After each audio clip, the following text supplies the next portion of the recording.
was alcohol. Huh? He was alcohol. Nah, that thing won't alcohol. I thought it was expensive.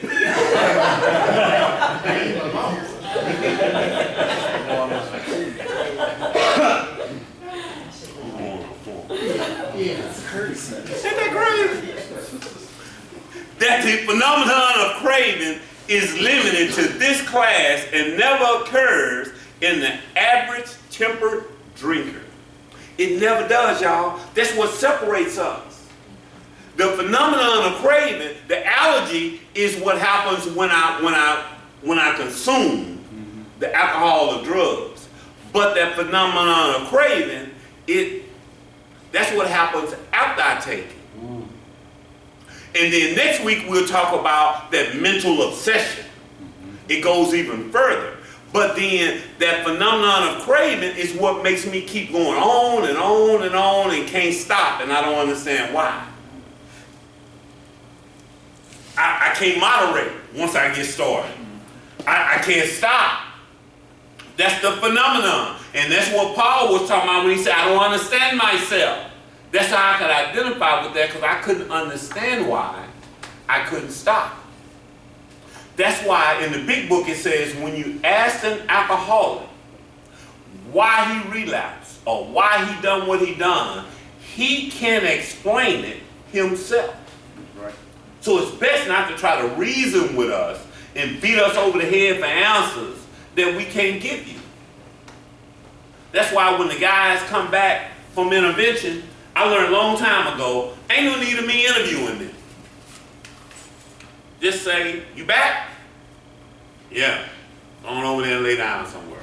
Because ain't no need of me going through no long process with them, you know, or why'd you do it, and this and that. Because they be like, man, shoot, I don't know.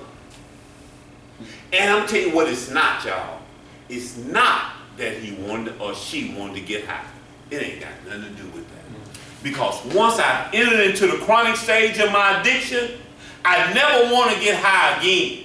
Because I know at that point what the consequences are going to be. I just can't stop. So it's not as simplistic as he or she just wanted to get high. Because I don't want to get high. I know what happens when I get high. I know I'm going to be homeless. I know I'm going to jail. I know I'm going to be divorced. I know all that. So why would I want to get high? But we do. So it's not, we have to stop saying, please hear me. Oh, I just wanted to get high. Yeah. No. Or he just wanted to get high. Or she just wanted to get high. No. It's after I've had that moment of clarity and I don't apply the steps and apply the principles of the program, then you can say you want to get high. When you say, hey man, are you reading? Are you praying? You going to meetings? You doing those things? While I'm in some state of sanity and I don't do what it takes, then you can say, you want to get high. That's the insanity then. Father Martin, the king of Chalk Talk, says, the insanity of step 2 is not what we do when we go out there and use and do all that craziness. That's par for the course. He said the insanity of step 2 is to be free and go back. The Bible says it's like a dog returning to his vomit. And when you think about that, make everybody say, ew. Right? Because some of us done seen that when we were seeing our dog throw up and then lick it. You'd be like, ew. Right? That's us. Little man said, ew, that's nasty. It is nasty. But that's what it's like for me to be free and to go back. It ought to make somebody say, ew. Why would you do that? And the thing is, if I don't do, y'all three right there, if you don't do what the program suggests, you going back. See, we got time together. And you don't need a hoping, wishing, and praying there's going to be another way. No, the program has already outlined what you're going to do. That's why I'm never surprised when they fall off. I don't know why you surprised. Now, I've been listening to NA tapes all week, and I heard it again, I hadn't heard it in a while. It says, a lot of times we need to stop saying people relapsed. You need to question them whether they were working the program. And if they were not working the program, they didn't relapse because they were never on. Relapse means you got on the horse and fell off. You can't fall off of something you were never on. You just had a brief stop in your continuation of using. But you didn't relapse. Relapse means that you on there. If you ain't never got on, you ain't relapse. And so a lot of y'all, you ain't never relapsed. You would never own. If you didn't get a sponsor and you wasn't working the steps and you wasn't going to meetings, you didn't relapse. You would never own. That's all that was. And maybe if you get on, you won't fall off. Because the NA text says they have never seen an addict relapse that was working the NA program. No. It's foolproof that I can't fall off if I am doing what the program suggests. And Kevin, I gotta stop saying I wasn't thinking. No. It's dangerous to say I done something stupid and I didn't think when I'm in a house full of recovering addicts and I didn't run it by nobody. So now once I move into my own place, when it becomes difficult for me to reach out, I'm in trouble. So if I haven't learned how to reach out when it's convenient, it's going to become real difficult for me to reach out when it becomes inconvenient. See, I've been clean 25 years. These things right here were not even invented. I heard a word that I hadn't heard in a while since Diane said it the other day, called pages. You know, I'm like, wow, she's old school. I got clean, y'all, when we had pages. So it wasn't convenient for me to call my sponsor. You know, I had to page it. Then he had to stop and go to a phone and call me back. You remember that? Page. So now with y'all with these right here, I don't know how y'all can't contact people and y'all have them in your hand all the time. Unless I call. Then you don't have it. You know, I didn't see my phone. Something. But if we could get clean before there were pages, and there are some old school people that got clean even before pages. So it's really convenient now. And so when you have a thought that runs through your mind, you got to know, as the big book said, that it's erroneous, that it's bad. If you thought it, it's probably no good. And so at least you need to verify it with somebody and say, this is what I'm thinking. What you think about that? Yeah. And then you got to get honest, because I found out that there's several types of people, and I'm almost through. It's some people that can't come up with a good idea and they need help coming up with an idea. Then there are some people, this is who I am. I always got a good idea. And most of the time, it's good. So my problem ain't the idea. My problem is following through on the idea. So I need to run it by somebody and then ask for help to carry it out. Because that's how I used to get my family and friends. Because I would come up with an idea and they would be saying, wow, you going to stay clean this time. Why? Because the idea I had, this is what I'm going to do. I'm going to do this. I'm going to do this. They'd be like, you got it. Yeah. They didn't know I couldn't follow through with it. You got to walk with me. Male close your ears. They close. See, I better watch it. See, she didn't know that. She laughed. I mean, see that? I can't trust her. Told her to close her ear, and she didn't do it. You know she ain't gonna do what you say, yo. But in hell, on the walk. How many of y'all like that? Let me see your hand. Know you need somebody to walk with you. So you got to tell them now, as you walk with me, I need you and I want you, but it's going to be a hostile walk. But please don't leave me. Hostile. I'm probably going to cuss you out. I'm going to threaten you. I'm going to do all that. So I have to have a certain type of people in my support system. I need lions that ain't scared. See how my boys project? That they're not fazed by that. Yeah. What? Man, ain't nobody scared of you. Come on, try it. Then I'm going to get real sad and pitiful. Don't nobody love me. Then I try to pity you away from me.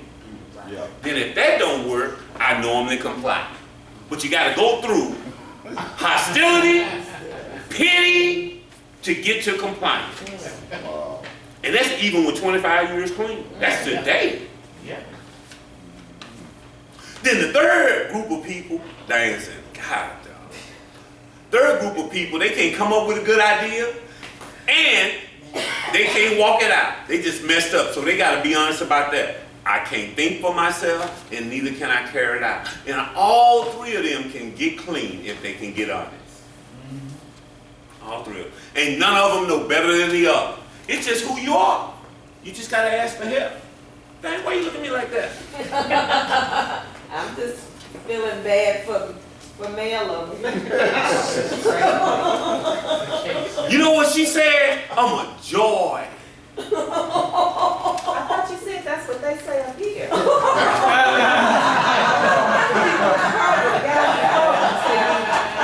They do. Didn't you say that the other day? Yeah, Clark is the ring man. And he said, Brother Buster, you are a joy to work.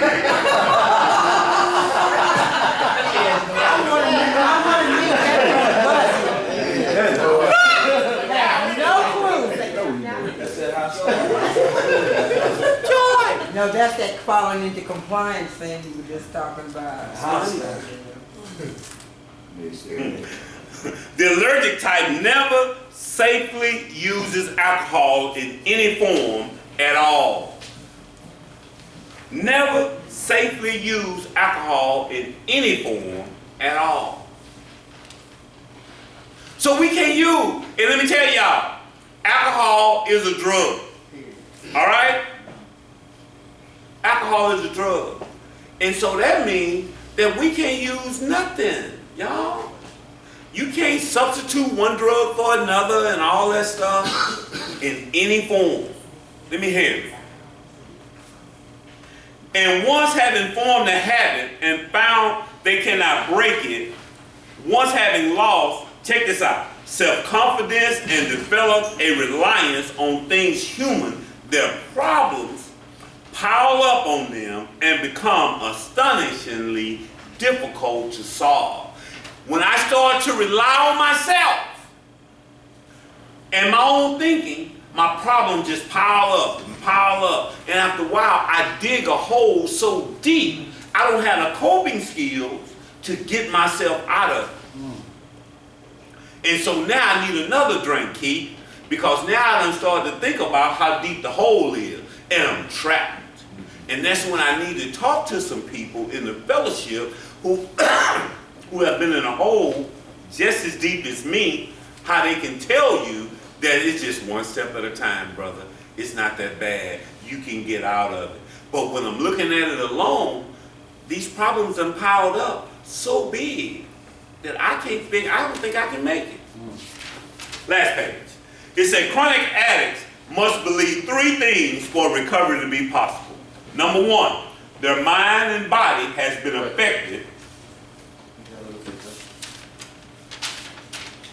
Oh, I'm sorry. Emotional appeal. Right here, this is the one. Faulty emotional appeal. What this means, y'all, I looked this word up again. Faulty just means lightly entertaining with no substance. That's our appeal, y'all.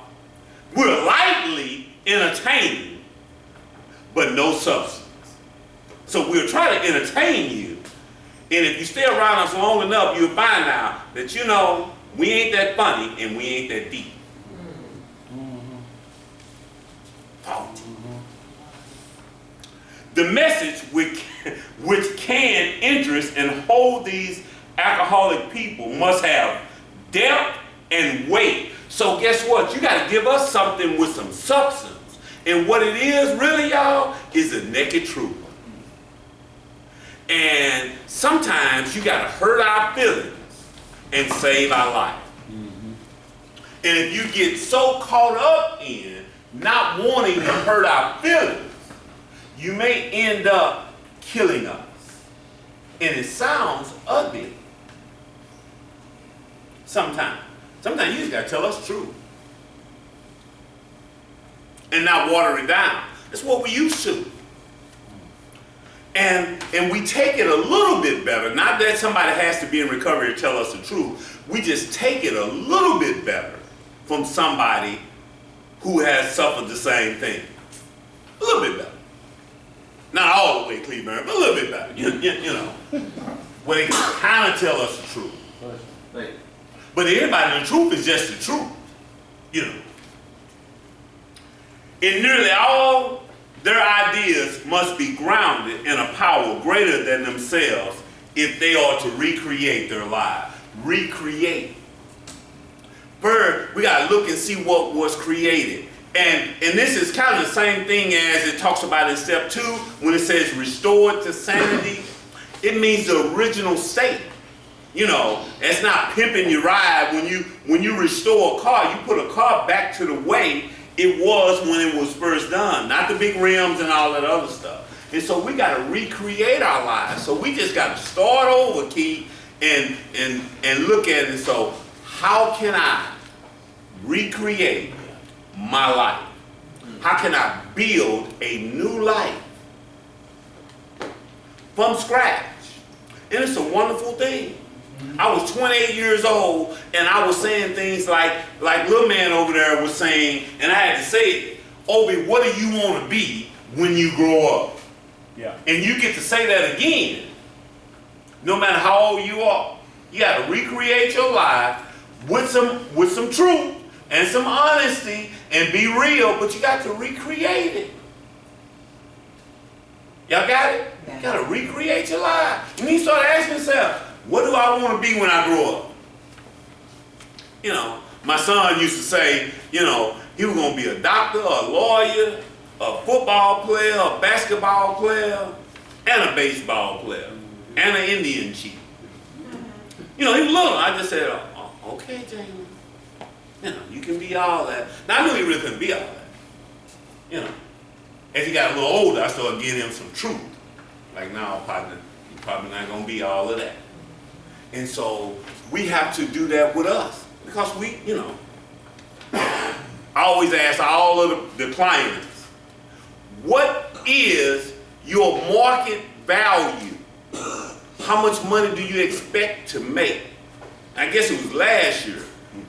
Every client, we're going to make over $75,000. Every one of them. Some of them couldn't spell 75, but they won't make 75. Okay. You probably not gonna make. Oh, you hate it. Okay, man. And I had to help them, you know, bro. You're not gonna get first job. Yeah. Not everybody. Made me re-examine my life. I'm like, well, something must be wrong with my 25 years because I ain't there. You know, but you just slow. We ain't like you. You in treatment home. I got 25 years clean. Oh, brother. Then I realized again, full flight to reality. We will look at 3 things in the 2 previous sections.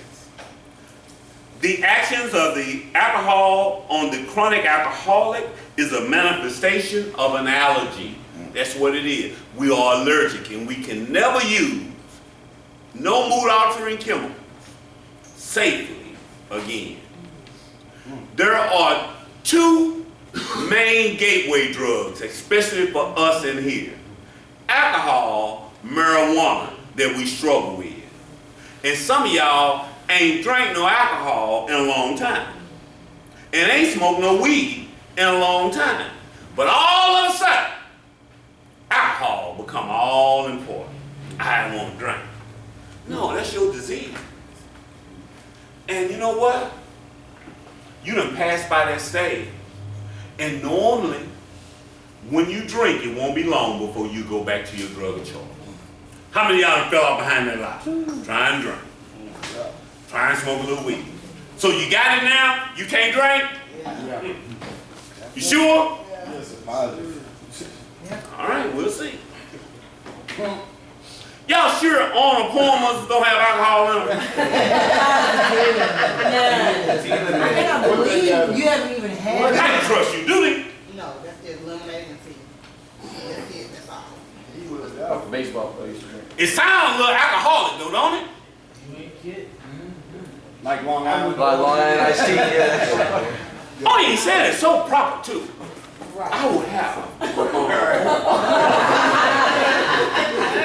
Wow. Not on my money, you won't.